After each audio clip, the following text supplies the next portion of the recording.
Emmeline Pankhurst, the founder of the suffragette movement, is an historic feminist icon, but trans rights protesters disagree. This weekend, a group calling themselves Manchester Trans Rise Up, dressed like paramilitaries, complete with balaclavas, and forcefully stopped a women's rights campaign group from holding an event next to a statue of Pankhurst. Get your hands off me! You're grabbing my Hey! Stop. Pretty appalling scenes. They also tied the trans rights flag around the statue's waist, like an apron. Well, J.K. Rowling shared the video of the clash on Twitter. She said, "I never expected the right side of history to include so many people in masks intimidating and assaulting women. Did you?" So can trans rights coexist with women's rights? It's all getting very emotive and very heated. In a moment, I was speaking to women's rights activist Kellie-Jay Keen, who was speaking on that day. But first, trans woman and activist Jane, not her real name, she's wearing a mask to protect her identity, joins me from the site of the protest. Jane, welcome. Hey Piers, it's good to hear your voice, you know. Well, it's good to hear. Honestly, it's good to talk to you. I want to have a proper debate with you. It's an uncensored show, so you can speak your mind. Here's my question for you. You're standing at the side of where all this went down. When you see the video footage of members of your group that day, and you were there, members of the group basically physically assaulting a woman who was sitting there, what do you feel? I feel annoyed because the footage is cut and it doesn't show them storming in, shoving people over that little bit of concrete over there, which is kind of dangerous, you know. You could hurt your head quite a lot doing that. It doesn't show them shoving, strangling and kicking people. And there's also not the, you know, I think I sent footage to the producers of the show. I doubt you guys will want to show it, but we've got other footage of the same TERFs that came over and tried to assault us there, strangling and punching people at other protests. They like to play the victim. Listen, I think, if you don't mind me saying, you're playing slight whataboutery. So I only really want to know, what is your reaction to the footage we have seen, which clearly shows some of the people that you were with assaulting a woman? I mean, you can't be happy that that is the image that your group is now seen around the world as doing. I mean, firstly, I would say, as I just said, you know, the footage is cut. You can't see the start of the footage. And the people dressed in black, who are our security to protect vulnerable members of our community, they are there defending themselves because these women came in when we were already having a peaceful protest there and started attacking us. They will spin it the other way. JK will spin it the other way. They'll all spin it the other way. But that is what happened. It's just they have a lot more money and power than us, so it's easier for them to get a reach and put that message out. But let me ask you. But what I would say, you know, the way I really feel about that, I think it was a good thing that we came to that. You said that it was because we didn't like Emmeline. It's not that we didn't like Emmeline. She was racist. She was also a Tory. So, you know, we probably wouldn't have got on with her. But our big issue was that we don't want these hateful, transphobic women coming in. Some of whom, Kellie-Jay Keen, for example, is a big racist, a big conspiracy theorist, an anti-vaxxer, a fascist. We don't want these people coming in and standing next to this icon of feminism, right? But let me, the suffragette movement. Look, and I'm going to speak. No, Piers, listen. Stop shouting over me.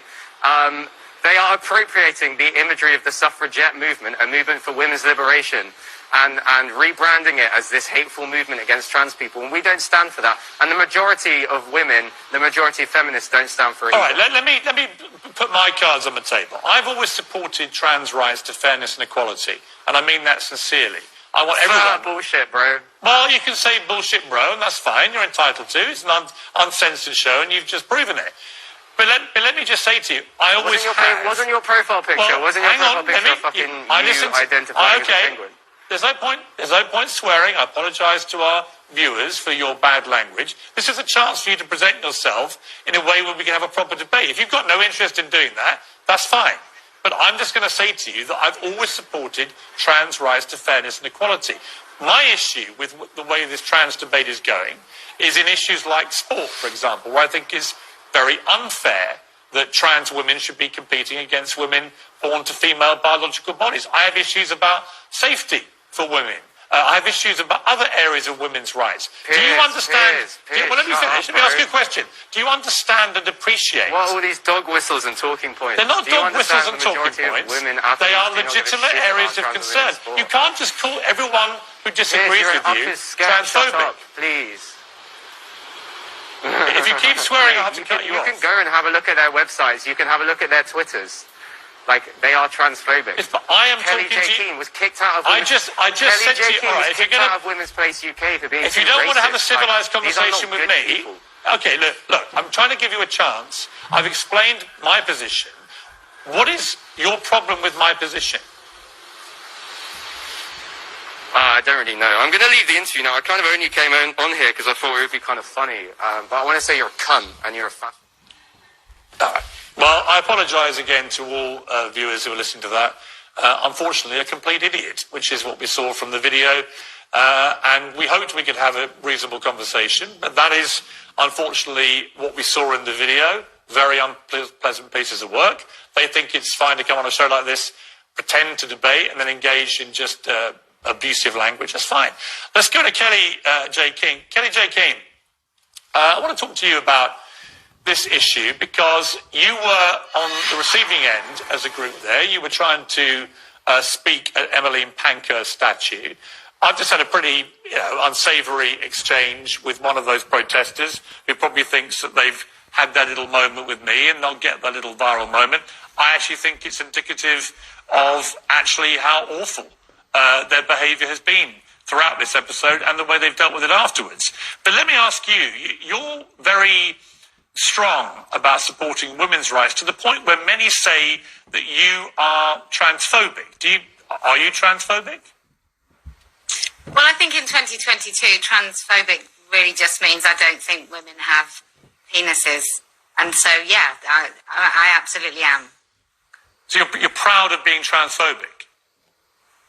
Yeah, I'm proud of standing up for women's rights and making the word woman completely exclusive to just women, adult human females, 100%. Well, you see, but here's my problem with that, because whilst I have a problem with the last guest who chose to be abusive and unpleasant and wasn't listening to a word I said, I've always supported trans rights to fairness and equality. I don't see a need to say I'm transphobic towards them or to alienate them in any way at all. And I have a problem when you proudly boast of being transphobic. I can see why, on the other side of this argument, that kind of rhetoric would be very unhelpful to people who are trans. Right. Well, I guess we have a little bit of an issue with definitions, but when it comes to words like transphobia, it's simply used to silence women, like myself, who are trying to protect women's spaces, language and rights. And so if I have to wear that label in order to speak the truth, then I'm happy to do it. There is nothing that can stop me from speaking about what harms and danger there is for women when we try and dilute what the word woman means and we allow that language to be used for men. Yeah, listen, I agree with a lot of what you say. I've talked about this a lot, and I think there are serious issues about the infringement on women's rights as people try and progress trans rights to where they want to get to, which is fairness and equality. You can't create a new unfairness, a new inequality. But I don't think it's helpful to the debate for you to say, I'm transphobic, because that means that you are, by your own admission, hateful towards the trans community. That's what it means, transphobic. Yeah, but it doesn't, though, does it? Because that person just called you transphobic. And I think you've said numerous times, even this evening, that you are pro-trans rights, whatever that means. And so if you give an inch, I feel, then we really do give everything up. And so it's just a word. It just, transphobic, what is that? I've never assaulted anyone. I've never incited violence. I don't even know what transphobia means besides refusal to submit to this ideology. And I just won't. I think there needs to be a better consensus between the two warring factions on this, because I have a lot of sympathy with all of what you say. I also have sympathy with the trans community who do feel that increasingly a lot of the rhetoric about them is transphobic. I don't think it really helps the debate if you say I'm transphobic, because you know that will cause a lot of anger towards them. And why play that game if you feel that they are playing a game with you? Why not be the bigger person in the debate and say, all right, how do we get to a place of genuine fairness and equality for all? Well, look, we could have gone into the conversation where you say you're transphobic and I'm like, no, I'm not transphobic. And then we continue from there, and we might have a debate about what transphobia means. I'm just happy just to put that out the way, just to talk about women's rights. When we talk about trans rights in 2022, we're predominantly saying allowing access to women's spaces for men who call themselves women. That's what we're talking about. We're talking about teaching this nonsense in schools.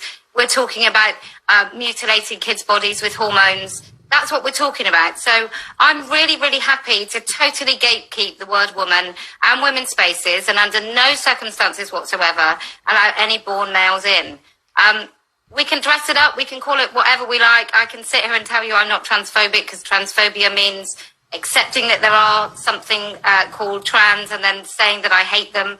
I don't hate anybody. I feel quite sorry for particularly people like the person who is standing near the statue. I think a lot of them are really vulnerable kids that have been fed a lie. And they're going to wake up when they're about 30 and look back and just ask themselves what on earth they've done with their lives. Kellie-Jay, I'm going to leave it there, but thank you for joining me. Thank you. And just to reiterate, apologies to anyone who was offended by the pretty appalling language you heard from our first guest in that debate. It's a shame. I wanted to have a rational, sensible debate.